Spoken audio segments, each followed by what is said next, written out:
gracias a José Ignacio por la ocasión de hacer algo que en la parroquia nos ha hecho Diario de Eternidad y que después lo llama Mater Mundi, lo llama televisión, lo llama Radio Cope, lo llama no sé qué, digo yo, caray, y aquí en la parroquia apenas tenemos dado publicidad, con lo cual es una pena, ¿no? Con lo cual yo creo que era de gratitud y también un deber como fieles y como hermanos de la parroquia el contar con él para este evento. ¿Quién es José Ignacio Espinosa? Bueno, pues los que estáis aquí ya lo conocéis. Primero, es un catequista de la parroquia. José Ignacio, como bien sabéis, es ingeniero de telecomunicaciones, nada más y nada menos, que trabajó 12 años en Ericsson y desde hace 12 años está trabajando en la enseñanza. Eso le da ocasión a tratar y a conocer a muchos chavales de edades variopintas y de distintas procedencias. De ahí que el libro, que efectivamente trata la historia de un personaje bastante complicado, digo yo, bueno, pues quizás se ve reflejado con tantos chavales que puede haber conocido. Esta eternidad tenía una perspectiva más bien desde lo alto, como dice el subtítulo del libro, Cartas Eternas, la perspectiva es desde abajo. Yo os tengo que decir que, bueno, pues a partir de la lectura de estos libros hay cosas que te planteas y que realmente reflexionas y das gracias a Dios, porque hay cosas de las que luego hablaremos, si no habla Él, ¿verdad?, que sí que me parece a mí que es importante, bueno, pues resaltar.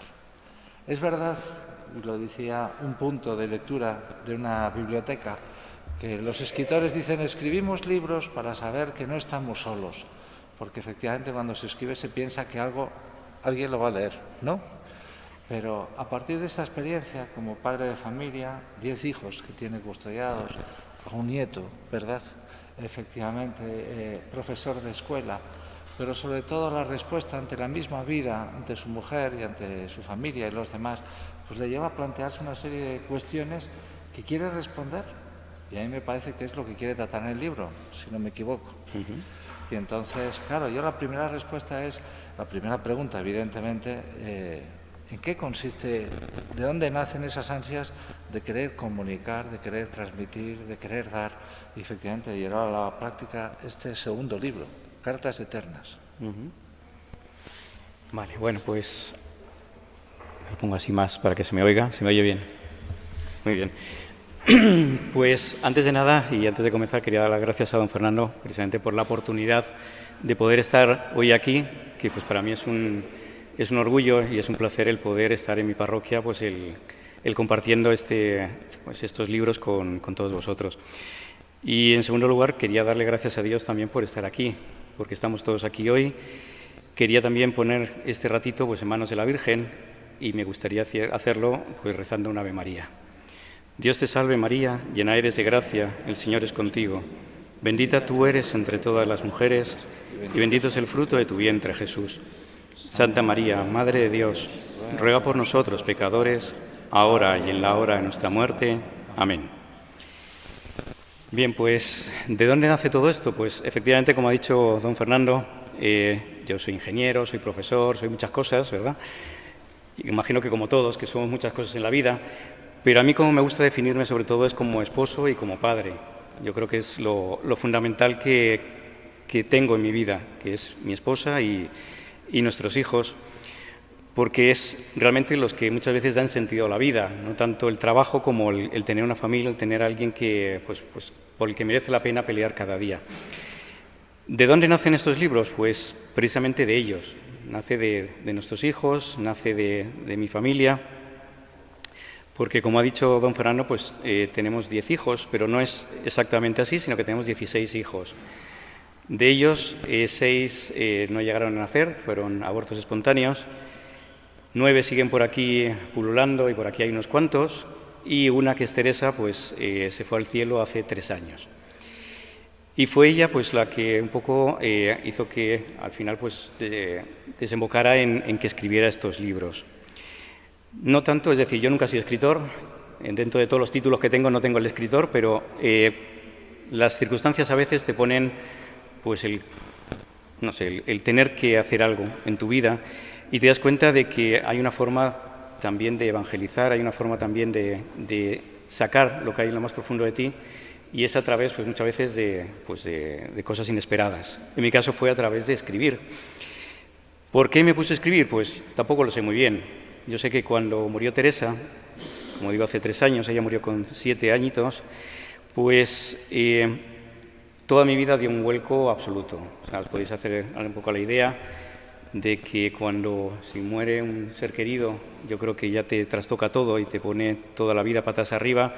Pues imagínate cuando es tu hija y con 7 años. Entonces, eso realmente hace que tu vida pues se dé la vuelta, ¿no? Se ponga del revés completamente, porque, si os dais cuenta, es algo realmente contra natura, ¿no? Es algo que no tiene explicación, no tiene sentido, no tiene razón, sino que es pues algo que no te entra en la cabeza. Es decir, nuestros esquemas, si os dais cuenta, yo que soy ingeniero, ¿no? Que tengo la mente muy cuadriculada, pues es algo que no podía entrar en mis esquemas. Entonces, cuando ocurrió esto, para mí fue, pues aparte del mazazo, aparte del pues el vacío que sientes, la desesperación, la angustia, el dolor, el sufrimiento, ponerle las palabras que queráis, pues realmente el sentir que la vida como que de repente pierde el sentido. Como que de repente pues tu vida no sabes para qué estás viviendo. Si eres padre y se te va un hijo, ¿no? Se te muere un hijo, dices, ¿para qué soy padre? ¿No? Es decir, algo de estar haciendo mal o algo, no sé. Es decir, te planteas muchas cosas y te empiezas a plantear pues como que a lo mejor no estás haciendo bien las cosas. Bueno, digamos que entre todos esos interrogantes que me fui haciendo en esos momentos, pues uno que yo creo que nos surge a todos los que hemos perdido a alguien querido, es el sentimiento de culpa también. Entonces, te culpabilizas a ti, buscas culpables en los demás y el último término a quien culpabilizas es a Dios. Entonces dices, oye, es que esto no puede ser, es decir, ¿cómo es posible? ¿Qué he hecho yo? ¿Qué he hecho mal para que muera mi hija?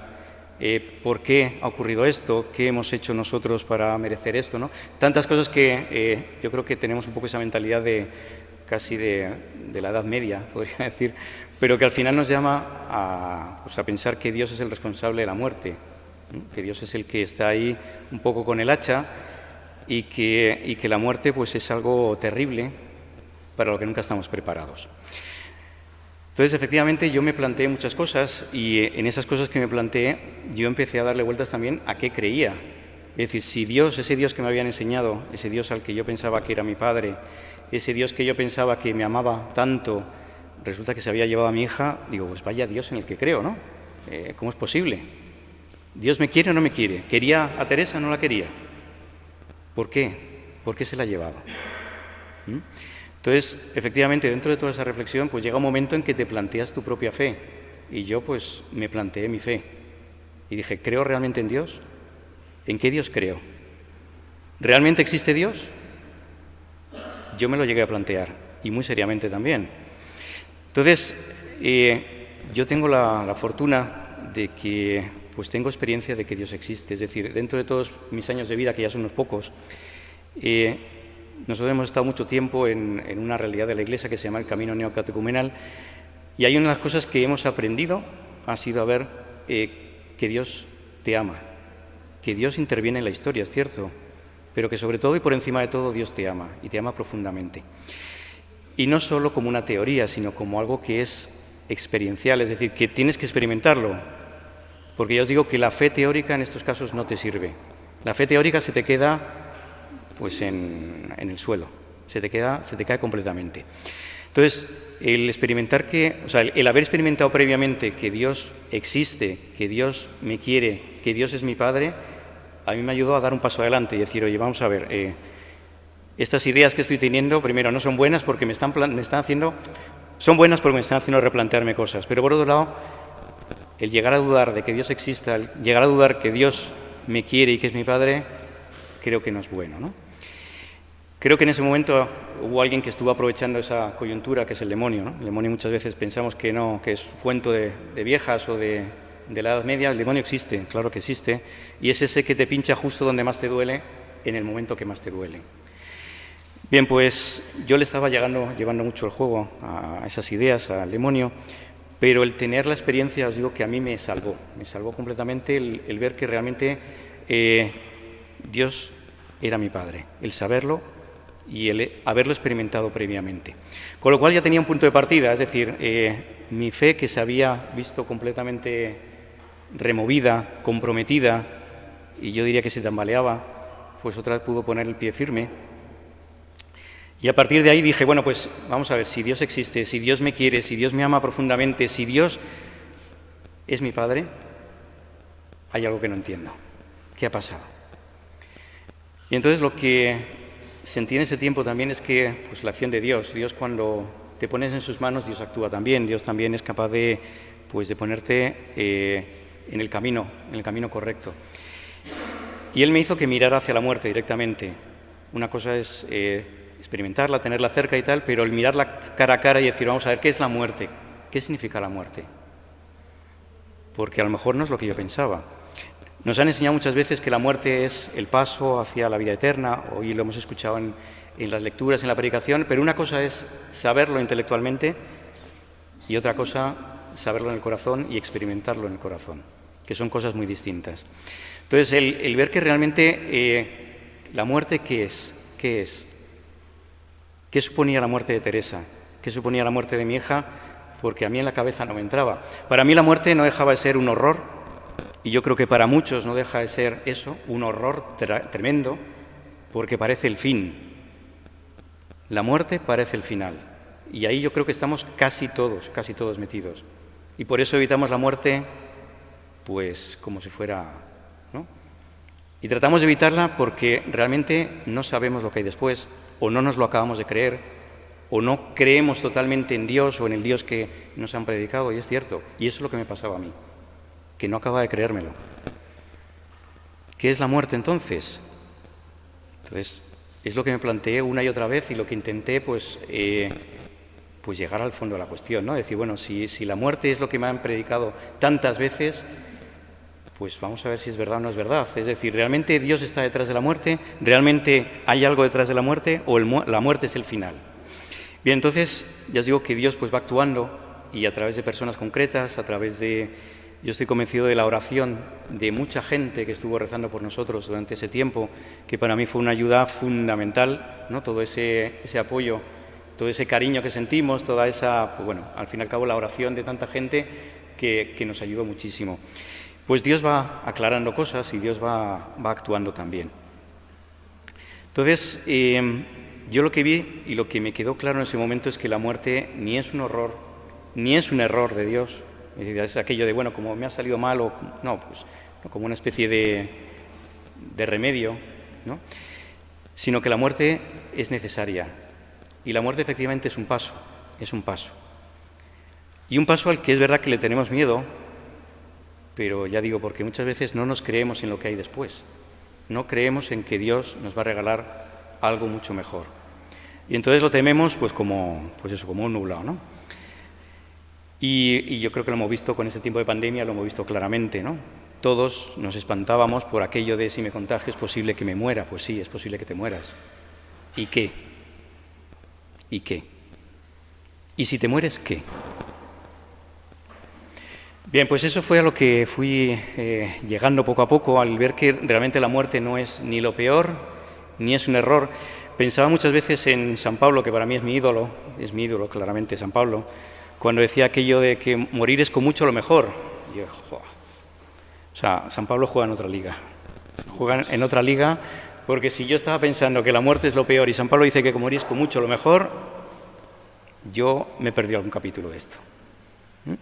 Entonces, pues, efectivamente, y cuando escrutas un poco la Escritura, es decir, cuando vas profundizando la Escritura, te das cuenta de que la muerte no es el final. Lo hemos leído antes en las lecturas, precisamente no sabía cuáles eran las lecturas de hoy, pero me han impresionado porque se habla de la muerte y se habla de la resurrección. Pues el ver que realmente la resurrección es algo real, que la vida eterna existe, que el cielo existe. Y eso fue algo que para mí fue, yo creo que el gran descubrimiento. Ya os digo que una cosa es saberlo y otra cosa experimentarlo. Otra cosa es interiorizarlo y saber que es verdad. Y saber que mi hija Teresa está viva. Para mí eso fue lo que más me ayudó. Decir, Teresa no está muerta, ha muerto, pero no está muerta. Está viva, está completamente viva, mucho más viva que yo, porque está disfrutando de una vida que ya no se acaba, que es la vida eterna. Y está disfrutando de algo que yo casi no me puedo ni imaginar. pero que es cierto que en ese tiempo empecé a imaginarlo. No sé si eran imaginaciones mías o era una vocecita que oía por aquí detrás, no lo sé, pero yo empecé a imaginar cómo sería ese sitio donde estaba Teresa. Y ahí empezó a surgir el primer libro, Diario para la Eternidad. Ahí empezó a surgir porque, primero, a través de oraciones que yo escribía a Teresa o que le escribía a Dios, empecé a escribir por ahí, y luego tratando de imaginarme dónde estaría ella, cómo estaría ella. Empecé a imaginármela en el cielo, pues jugando, disfrutando.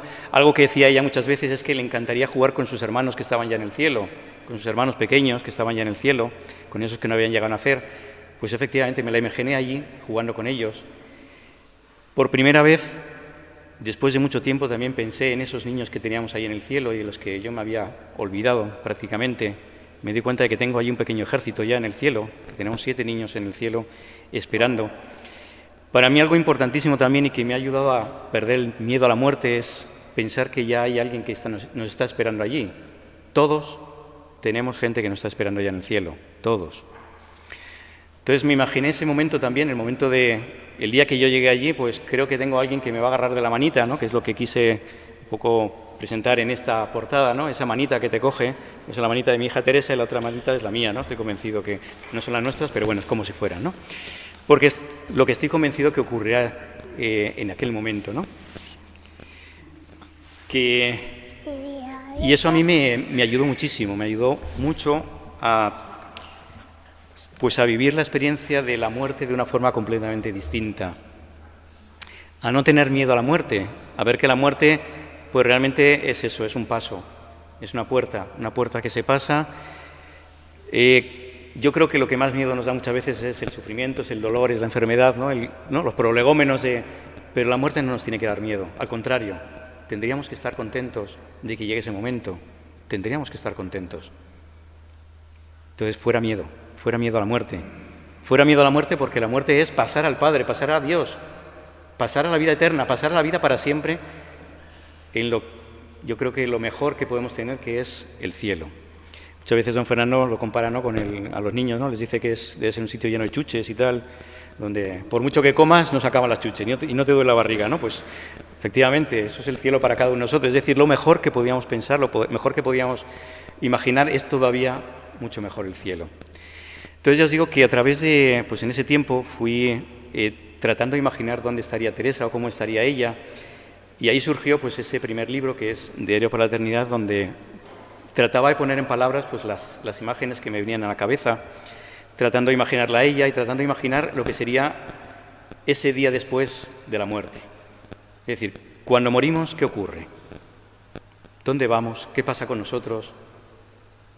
Entonces traté de imaginarlo, traté de ponerlo en palabras, y eso es Diario para la Eternidad. Evidentemente en la eternidad no hay tiempo, no hay ni un antes ni un después, ni hay un mañana, ni hay un día siguiente, pero quise ponerlo como si fuera un diario, ¿no? Varios días, o como varios momentos en los que encontraba, pues el personaje se encontraba en distintas situaciones que yo creo que nos encontraremos allí, ¿no? Y yo os digo que a mí me ayudó mucho el poder sacar todo ese viaje espiritual que yo había ido haciendo, el sacarlo, el ponerlo en palabras y el finalmente pues el poder publicarlo. Yo no tenía ninguna intención de publicarlo, o sea, esa es la verdad, pero vi que a mí me había ayudado mucho,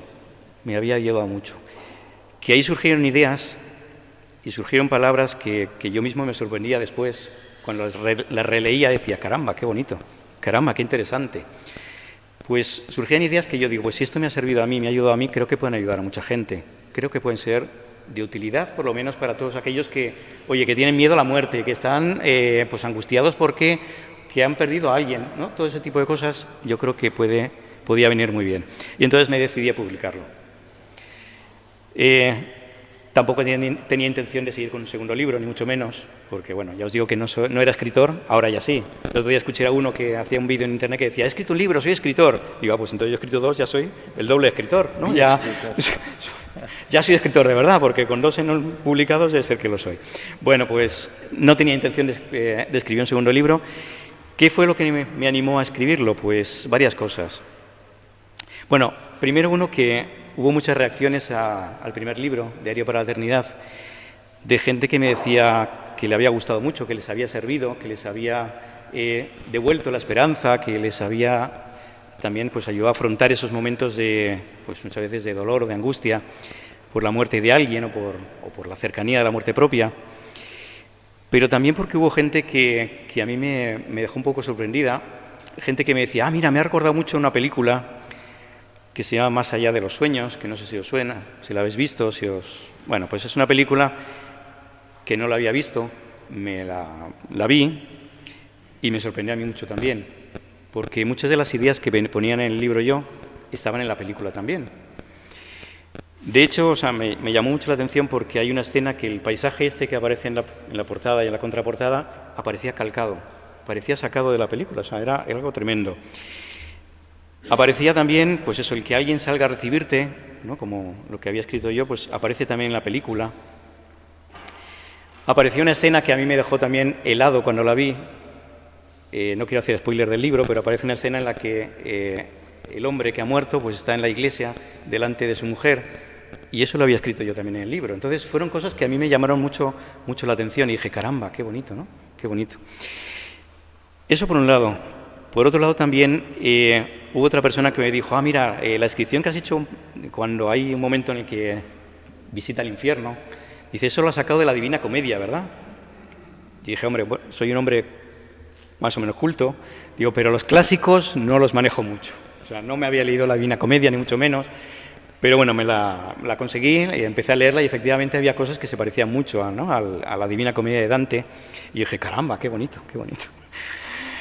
Luego hubo una cosa también, más tarde le llegó a mis manos un libro de una psiquiatra que se apellida Kubler-Ross, no sé si habéis oído hablar de ella, que es impresionante porque esta mujer tiene experiencia de haber acompañado en los momentos del paso de la muerte a mucha gente, a muchísima, a cientos, a miles de personas a los que ha acompañado, con los que ha estado en esos últimos momentos y que ella describe en sus libros.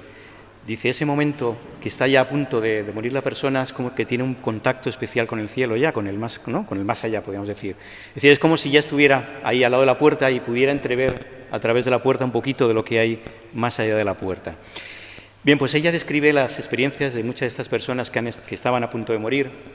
Describe la experiencia también de muchas personas que han tenido experiencias cercanas a la muerte, que sabéis que son esas que han atravesado un poquito la puerta, ¿no? Y han vuelto.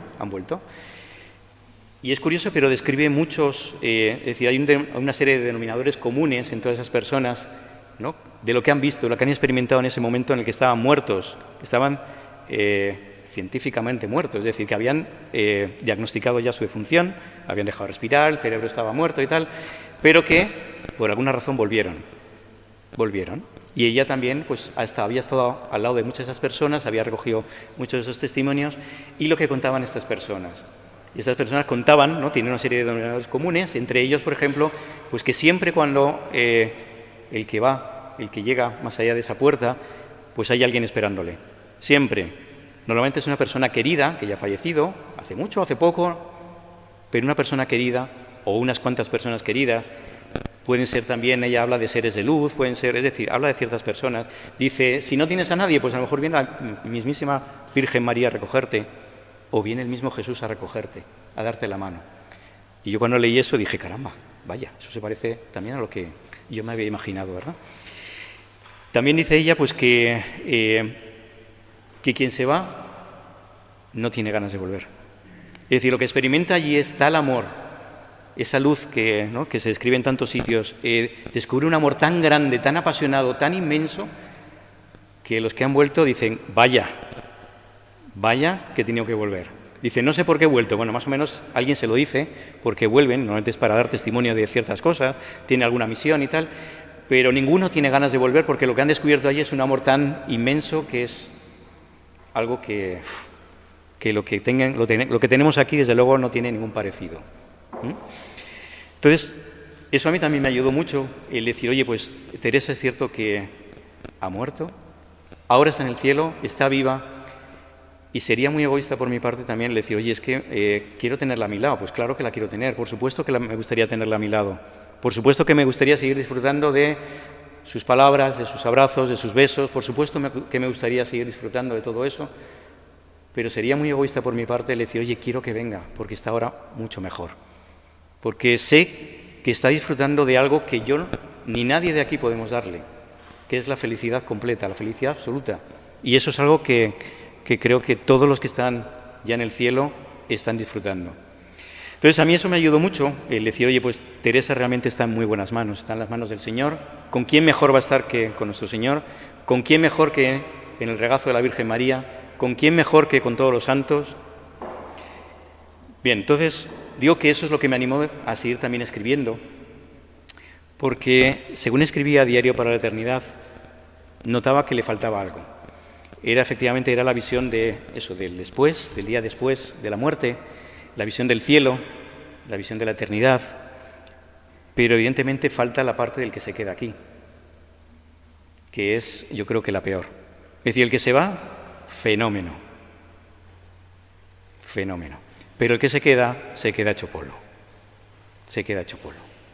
Y eso es lo que yo había sufrido durante mucho, mucho tiempo, lo que, al fin y al cabo, el duelo es eso, ¿no? Es el cómo encajar todo eso, cómo volver otra vez a vivir, ¿no?, plenamente. Eso es el proceso de duelo. Y entonces me parecía importante también el volver a escribir, pero escribir para contar esa parte también. ¿Qué podemos hacer para vivir, para seguir viviendo, para que la vida vuelva a cobrar sentido cuando lo ha perdido? Cuando estás destrozado, cuando la vida... Y eso es Cartas Eternas. Cartas Eternas lo que trataba de alguna forma era el poder ayudarnos a ver también nuestra parte, la parte del que se queda, la parte del que vive pues esos momentos tan difíciles, ese tiempo tan difícil, que pueden ser meses, pueden ser años, pueden ser, quién sabe. Porque la muerte de los seres queridos llega. Yo creo que todos ya hemos sufrido alguna, hemos sentido alguna, ¿verdad? Y cuanto más cercano, más doloroso es. Más tarda, ¿no?, en volver otra vez todo a su sitio. Y lo que quería era plantear de alguna forma qué herramientas o qué podemos hacer cuando pasamos por algo por el estilo. Porque si os dais cuenta, la sociedad no nos ayuda mucho. Es decir, en la sociedad lo que se trata es de apartar la muerte, de esconderla, ¿no? Y sin embargo la muerte llega. Y cuando llega nos vemos totalmente desarmados. Y nos vemos pues inútiles para poder afrontarla. Entonces, bueno, pues a través del libro lo que quería también era no solo dar esperanza, no solo compartir lo importante también que es la fe, el vivir la fe y al vivir la muerte desde la fe. Yo creo que es algo que a los que tenemos la gracia, tenemos la gran suerte de tener fe, es algo que nos ayuda mucho en esos momentos. Y sobre todo pues el ver también que la vida no se acaba, que la vida continúa, y hay alguien que nos necesita, que nos sigue esperando que estemos ahí, que estemos al pie del cañón, que eso también evidentemente nos ayuda a seguir adelante. Pero el ver que hay una serie de, yo creo que de instrumentos o de herramientas que podemos tener a nuestro alcance también para poder ayudarnos en esos momentos de duelo. Por ejemplo, en el libro aparece una cosa que son los grupos de duelo o lo que son la pastoral de duelo.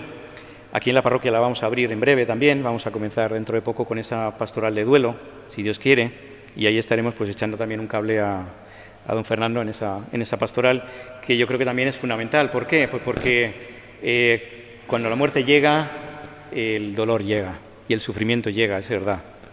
Por mucho que tengas fe, por mucho que tengas, llega. Y entonces necesitamos ahí pues algo o alguien que nos ayude, que nos eche una mano en esos momentos en los que estamos totalmente, pues yo creo que desarmados e indefensos. Y bueno, poco más. Es decir, estos libros la verdad que a mí me han ayudado mucho. Espero que no sean los últimos, espero que haya una continuación. De hecho, yo ya hablo de una saga, es decir, espero que haya un tercero, y que haya un cuarto, y que haya un quinto, ¿vale? Es decir, que espero que haya más. De hecho, el primero no lo puse en la portada, pero en este segundo sí lo he puesto. El primero tenía el subtítulo de cielo, porque realmente es una visión del cielo. El segundo lo que tiene es el subtítulo de tierra, porque es el que se queda, el que, ¿no?, que todavía está por aquí intentando apañarse después de la muerte de un ser querido. Y espero que haya un tercero donde el subtítulo, podéis imaginar más o menos por dónde andará. Si he hablado del cielo, de la tierra, pues el tercero tendrá que ver con el infierno. Entonces es algo que primero me tengo que preparar mucho para hablar de él, tengo que leer mucho para poder que no se me vaya a la cabeza ni hablar de tonterías, pero bueno, que sea un poco también la visión de la Iglesia y bueno, pues también me dejaré aconsejar por los que saben de estas cosas, ¿verdad? Y bueno, yo tampoco quiero enrollarme mucho más. Lo que me gustaría es si alguien pues quiere también, bueno, si quieres preguntar algo, si alguien quiere preguntar algo, si alguien quiere comentar algo, pues abrir un pequeño coloquio.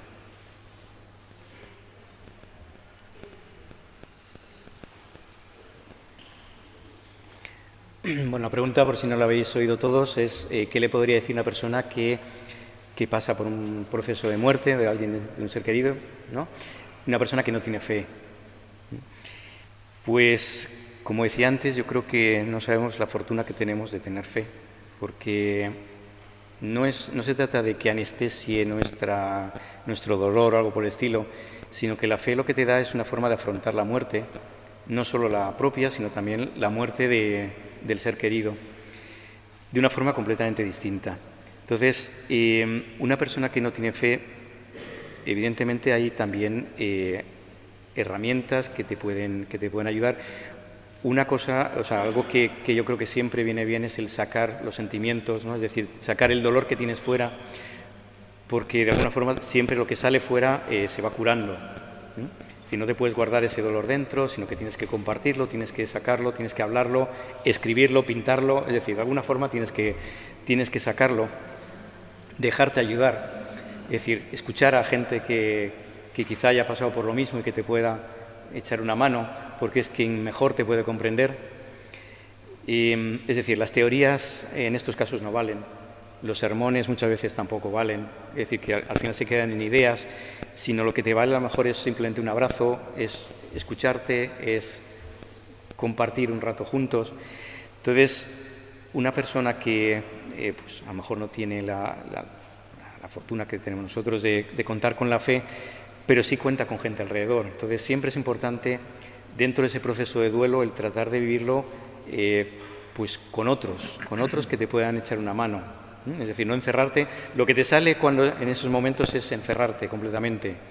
Es decir, puesto que la vida no tiene sentido, como la vida se ha parado, porque eso es lo que ocurre, que la vida se para, o por no es tu vida, se para, realmente necesitas que haya alguien cerca que te saque de ese, pues de ese sinsentido que se convierte la vida. Entonces necesitas expresarlo, necesitas que haya alguien que te escuche, alguien que te oriente, alguien que te pueda echar una mano, y si es alguien que ha pasado por lo mismo, pues yo creo que es lo ideal, porque es el único que te puede entender y el único que te puede a lo mejor dar las palabras que necesitas en esos momentos. Es un proceso muy duro, es decir, ya digo, pues no son ni días ni semanas, ni pueden ser años, puede ser toda la vida, un duelo por un ser querido. Depende de muchas cosas, es decir, no hay dos duelos iguales, no hay incluso por la misma persona el duelo de dos familiares puede ser completamente distinto. El duelo de Esther, el duelo mío han sido completamente distintos, son completamente distintos. El duelo de nuestros hijos son completamente distintos también, y todos es por la misma persona. Pero es que mañana, si muriera otro de mis hijos, el duelo sería completamente distinto otra vez. Es decir, evidentemente hay cosas que te podrán valer, pero te enfrentas de nuevo a un montón de interrogantes que tienes que ir respondiendo y que tienes que ir encajando para que la vida, ya digo, vuelva a tener sentido. Entonces es muy importante dejarse ayudar, alguien que te saque de ese vacío en el que te encuentras, porque ya digo que se paran los relojes y lo único que quieres es meterte en la cama y esperar la muerte tú mismo, ¿no? Eso es lo que te sale. Entonces, frente a eso, pues tiene que haber alguien que te saque de ahí.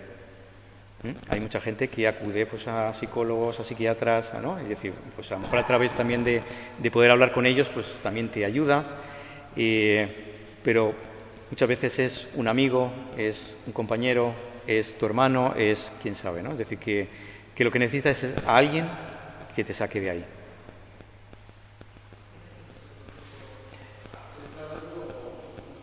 Hombre, lo primero es cuando muere, pues eso, el destrozo interior es absoluto, ¿no? Es absoluto. Entonces ahí realmente no la encajas en ningún sitio, es decir, realmente está pues donde está, es en la caja, ¿vale? Y eso es lo que muchas veces te rompe por dentro, es decir, es que ha llegado el final, ¿no? Entonces, es cierto que dentro de ese proceso que vas haciendo, ese proceso de duelo, de encajarlo todo un poco, la sacas de la caja, evidentemente. Y ya digo que para mí lo que me ayudó, sobre todo, fue el ver que ella no estaba muerta, sino que está viva. Y eso, pues, fue desde... O sea, lo sabemos los que pensamos y creemos en la vida eterna, sabemos que... Pero una cosa es pensarlo y otra cosa creerlo de verdad. Es decir, estar con la certeza... Sí, o sea, tener la certeza de que ella realmente está viva y de que ella está muy cerca, ¿no? Es decir, una cosa que también me ayudó es el ver que el cielo y la tierra están más cerca de lo que pensamos, ¿no? Es decir, que el cielo está muy, muy cerca de nosotros, que nuestros seres queridos están muy cerca de nosotros. Y ver que, pues, que la misión que tienen ellos también en el cielo, pues es impresionante, ¿no? El ver que ellos están, pues, gozando la presencia de Dios, evidentemente, pero que no están de brazos cruzados tampoco, ni tocando el arpa, ni la lira, ni nada por el estilo, ¿no? Sino que lo que están haciendo es estar intercediendo por nosotros, y que tienen un montón de trabajo que hacer, porque evidentemente el mundo está como está, ¿verdad? Entonces tienen un poquito de trabajo que hacer. Entonces, el ubicarla a ella, pues eso, en el cielo, y con esa misión que se le ha encomendado también de ser, pues, nuestra intercesora, de ser nuestra protectora incluso, es decir, de estar ahí también con esa labor que tiene con sus hermanos, con sus padres, con sus abuelos, ¿no? Con todos. Pues a mí me ayudó también muchísimo, pero sobre todo eso, el saber que ella está en el cielo. O sea, eso no ha cambiado, desde ese momento no cambió en mi perspectiva, sino que yo la sigo viendo pues ahí, en el cielo. Hay una película que a mí me ayudó mucho, esa sí que la había visto antes. La película se llama, pues no me acuerdo cómo se llama. La cabaña, efectivamente. La cabaña en la que efectivamente muere también una niña, y él llega un momento, tampoco quiero hacer spoiler de la película, pero llega un momento en el que se le concede ver a su hija durante un instante, y la ve allí en un prado jugando con un montón de niños, con el mismo Jesucristo allí también. Eso a mí me ayudó muchísimo, ¿no? El saber que eso realmente es lo que pues, ¿dónde está mi hija, ¿no? Verla que está disfrutando de algo que aquí al final muchas veces nos empeñamos en que qué bien estamos aquí no estamos bien nadie. O sea, es así. Estamos todo el día quejándonos del gobierno, del Barça, de no sé qué. No, el Barça no. Efectivamente, tenemos una misión que cumplir aquí que es fundamental también y que no podemos delegar en nadie, pero nos estamos quejando todo el día de esta vida y nadie quiere partir, nadie quiere dejarla. Es curioso, ¿no? Es curioso. Pero porque ya digo que al final no estamos seguros de lo que hay después de la muerte y tenemos miedo. Efectivamente, los niños tienen un pensamiento... Sí, yo creo que los niños tienen esa sensibilidad que luego vamos perdiendo, se nos va haciendo el callo en el cerebro, ¿no? Aparte del callo que tenemos, ¿no? Hay una parte por ahí que se llama algo así, ¿no? Bueno, pues yo creo que vamos perdiendo esa sensibilidad. Y yo creo que los niños y los ancianos vuelven a crear o a regenerar esa sensibilidad especial y esa cercanía entre el cielo y la tierra, precisamente porque yo creo que ellos son los que están más cerca del cielo, son los que llevan menos tiempo, ¿no? Aquí en la tierra, y son los que van a estar más cerca del cielo en un momento dado. Nuestro hijo David, que está por ahí, ha tenido también sueños, y sueños auténticamente preciosos con su hermana, con el cielo, porque él es pequeñito, y quizás solo sean visiones o quizás sean cosas que tienen más entidad, ¿no? Yo no lo sé, pero a él le han ayudado y a mí me ayudó también, ¿no? Esa experiencia que él ha tenido y que a él le ha dado mucha paz también, y él lo ha pasado muy mal, muy mal. Sin duda, es decir, la pregunta es eso, si he recibido caricias del cielo en este tiempo, sí, muchísimas. Decía antes que eso, que la oración de tanta gente nos ayuda mucho, y yo he sentido realmente que, pues primero el consuelo ha venido de Dios. Es decir, es cierto que muchas veces se dice muchas cosas a la gente que ha perdido a un familiar, a alguien muy querido, pero realmente lo que cala es el consuelo de Dios. O sea, lo que te hace seguir adelante es el consuelo profundo que te llega a lo más profundo del corazón, y ese solo lo da Dios. Entonces yo he sentido esas caricias a través de, pues eso, de cosas que, primero, de la experiencia interior, ¿no? De sentir que Dios me estaba sosteniendo, porque si no de otra forma yo no hubiera sido capaz de seguir adelante.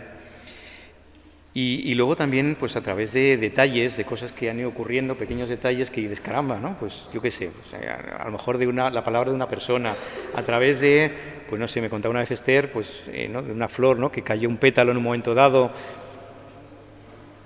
en el cementerio, ¿no? Ahí en la tumba de Teresa.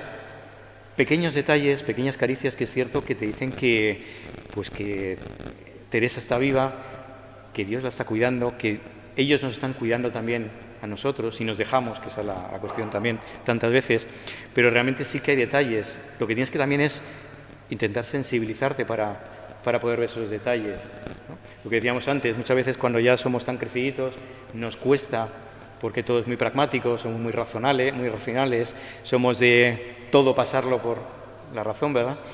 Y entonces nos cuesta ver esos detalles de amor, de auténtico amor de Dios, que son a veces cosas muy sencillas, pero que, caramba, dices, aquí está Dios, en este detalle, en esta cosita, en esta, ¿no? En esta palabra de esta persona, en esas lecturas que hemos escuchado hace un momento, está Dios. Es decir, qué casualidad, qué curiosidad, ¿no? Qué ¿cómo es? Diosualidad, ¿no? Diosidades. Las diosualidades. Qué casualidad, ¿no? Que esas lecturas hayan salido hoy, por ejemplo, ¿no? Es decir, todo eso son caricias de Dios, son momentos en los que descubres que Dios está muy cerquita, que todos están allí muy cerquita, que no están allí en el cielo, sino que están aquí a nuestro ladito también.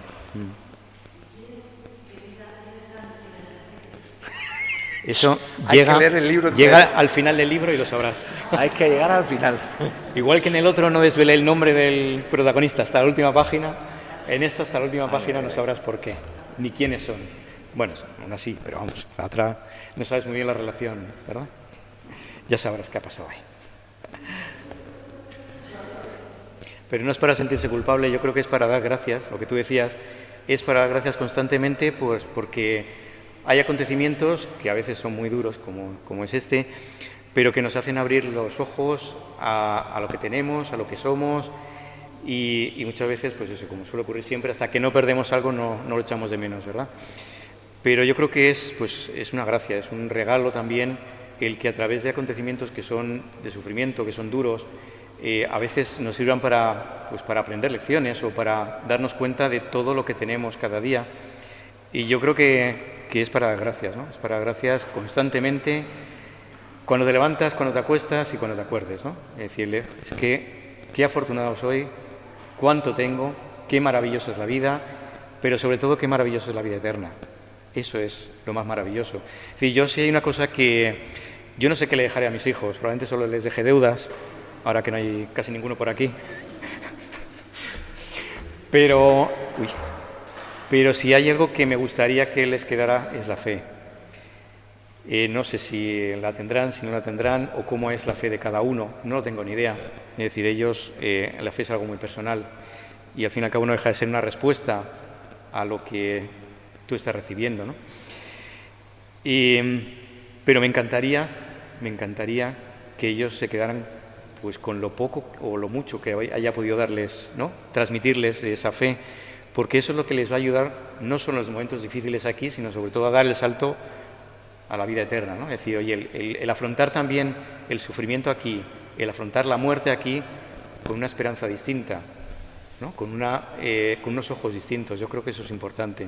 Entonces me encantaría el poder dejarles a ellos en herencia la fe. No es cosa mía, evidentemente, es decir, no es algo que puedo dar yo. Por suerte o por desgracia, no depende de mí. Yo haré las cosas, lo peor, lo mejor que sepa, pero la fe, evidentemente, es un regalo de Dios y la fe es una respuesta también de cada persona. Cada uno hace con ella, yo sí, yo no, yo la quiero, no la quiero, es ya opción de cada uno. Pero me encantaría que ellos se quedaran con eso, por lo menos.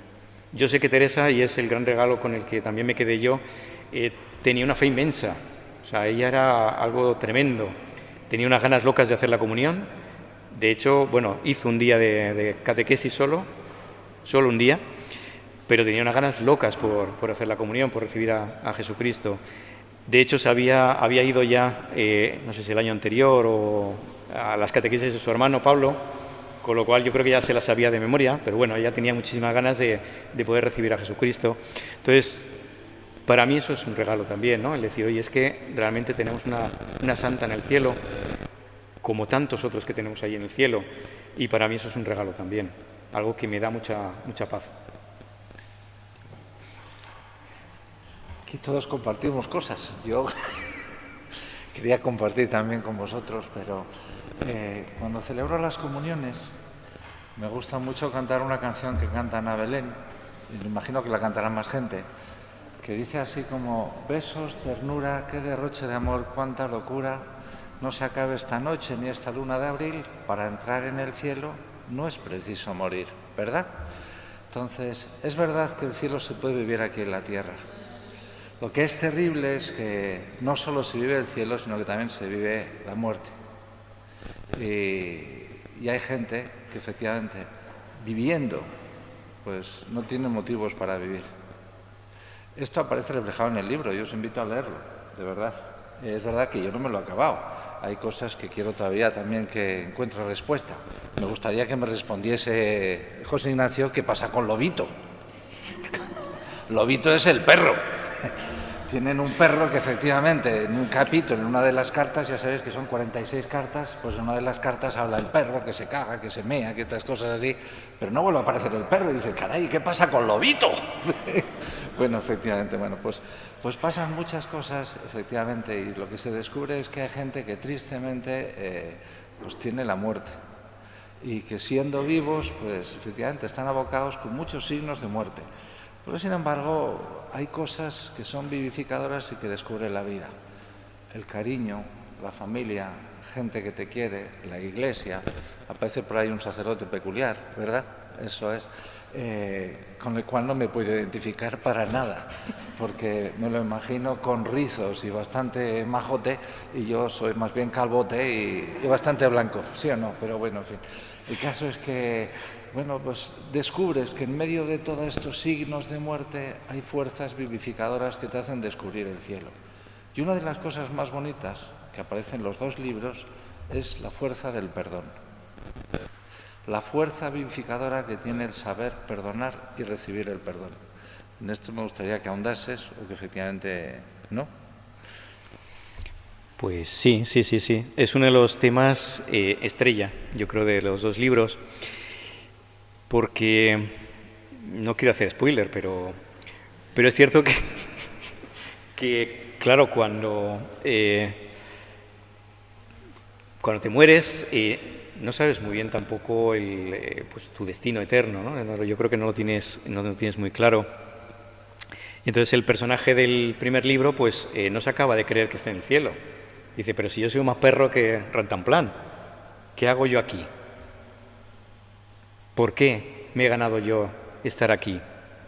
Entonces es una búsqueda también de respuestas porque efectivamente él al final descubre la misericordia de Dios. Descubre que Dios le ha perdonado. Porque yo creo que todos tenemos nuestra parte buena, nuestra parte mala, evidentemente, es decir, todos hacemos travesuras, ¿verdad?, que luego hay que confesar.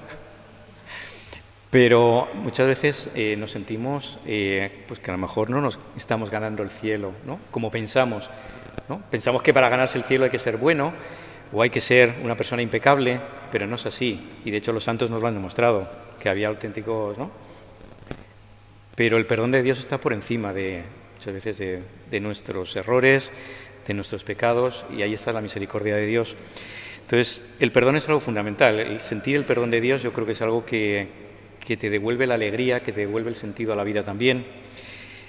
Pero también el perdón humano, es decir, el sentirte perdonado por aquel al que le has hecho algo, por aquel al que has faltado, al que le has hecho daño. El sentir ese perdón yo creo que es algo que te ayuda a vivir.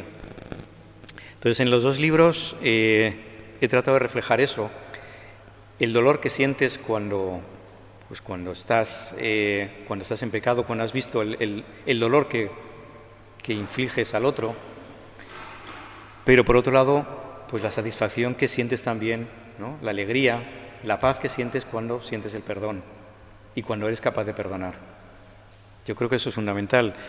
Es que no quiero hablar del libro. ¿No quieres hablar del libro? Me refiero, es que si empiezo a poner detalles ya, pues ya... Pero es cierto que hay situaciones que son muy duras, son difícilmente perdonables a veces. Es decir, pues ¿cómo perdonas una infidelidad, por ejemplo? ¿Cómo perdonas el que alguien te haya obligado a hacer algo que no quieres? ¿Cómo perdonas? Pues hay cosas que son muy difíciles de perdonar. ¿Se pueden perdonar? Sí, se pueden perdonar. Y es lo único que te libera y que te permite seguir viviendo con alegría. Porque si no, lo que tienes dentro es algo que te está comiendo, que te está ennegreciendo el corazón, al fin y al cabo. Entonces, el perdón lo que hace es liberarte de todo eso, y es, yo creo que la única vía que hay para seguir viviendo con alegría, con paz en el corazón. Si no, al final lo que descubres es que no puedes, que la vida te pesa, que todo te pesa, todo te viene mal, y solo el perdón te ayuda a seguir adelante, y sobre todo si es el perdón de Dios. Por eso es tan importante la confesión. Toma ya. Qué bonito colofón, ¿verdad?